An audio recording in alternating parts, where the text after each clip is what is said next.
Inilah Injil suci menurut Yohanes. Setelah Yesus mempergandakan roti, keesokan harinya, orang banyak yang masih tinggal di seberang danau Tiberias melihat bahwa di situ tidak ada perahu selain yang dipakai murid-murid Yesus. Mereka melihat juga bahwa Yesus tidak turut naik ke perahu itu bersama-sama dengan murid-muridnya, dan bahwa murid-muridnya saja yang berangkat.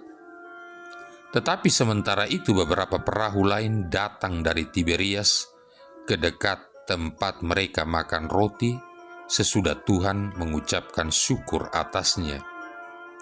Ketika orang banyak melihat bahwa Yesus tidak ada di situ dan murid-muridnya juga tidak, mereka naik ke perahu-perahu itu lalu berangkat ke Kapernaum untuk mencari Yesus.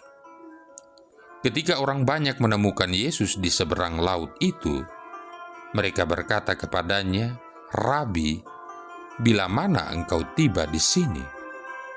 Yesus menjawab, "Aku berkata kepadamu, sesungguhnya kamu mencari Aku bukan karena kamu telah melihat tanda-tanda, melainkan karena kamu telah makan roti itu dan kamu kenyang. Bekerjalah bukan untuk makanan yang akan dapat binasa, melainkan untuk makanan yang bertahan sampai kepada hidup yang kekal, yang akan diberikan Anak Manusia kepadamu.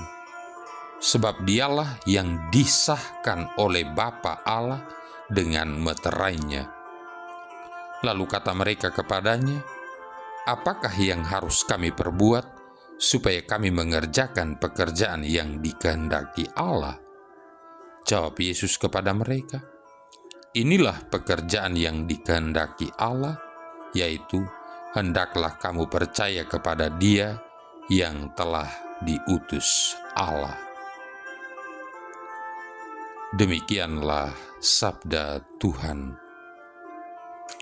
Saudara-saudari yang terkasih, kalau saja saya dapat percaya kepada Allah dengan lebih teguh, betapa kecewa tentunya Allah terhadap ketiadaan iman saya. Sampai berapa seringkah kita berpikir seperti ini, menyalahkan diri kita sendiri atau bahkan orang lain karena tidak cukup percaya atau tidak cukup beriman. Pendekatan-pendekatan seperti ini sungguh sangat berlainan sekali dengan sabda Yesus kepada orang banyak di Kapernaum. Mengapa? Karena iman bukanlah sesuatu yang dihasilkan oleh daya upaya kita sendiri. Iman adalah sebuah karya Allah dalam diri kita, suatu anugerah, suatu karunia yang diberikan oleh Allah secara gratis, bebas biaya. Karunia iman ini ditanamkan dalam diri kita sebagai sebutir benih, yaitu pada waktu kita dibaptis.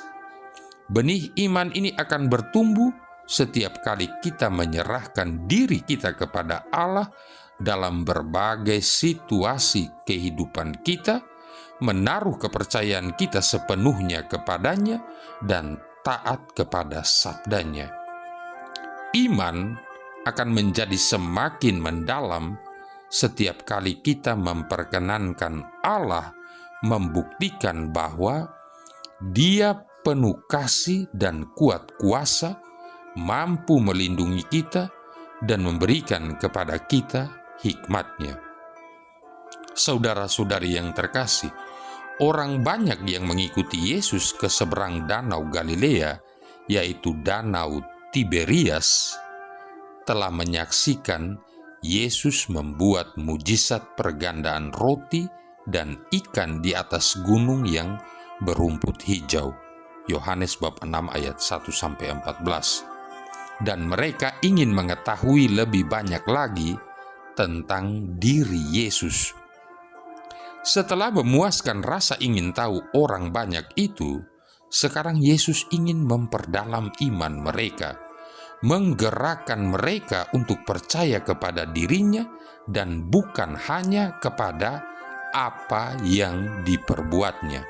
Yohanes bab 6 ayat 26. Walaupun setelah itu orang banyak masih meminta tanda lagi daripadanya untuk membuat mereka percaya kepadanya, Yesus sesungguhnya mengetahui bahwa kebutuhan real, kebutuhan sejati orang banyak itu adalah kebutuhan akan kasih-Nya.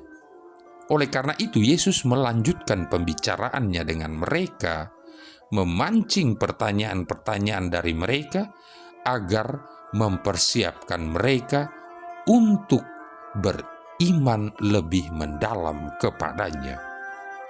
Saudara-saudari yang terkasih, Yesus sungguh seorang pribadi yang sabar.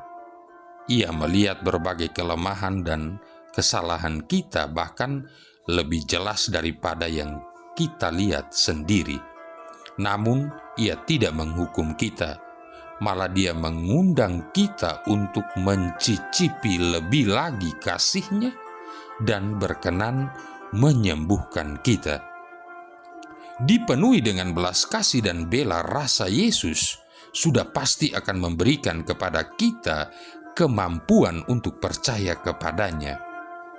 Dengan banyak cara, secara konstan Yesus bekerja menyiapkan hati kita untuk pernyataan dirinya yang lebih mendalam. Ini sungguh karya Allah yang menuntun kita kepada iman kepercayaan kepada Yesus, Sang pribadi yang telah diutusnya.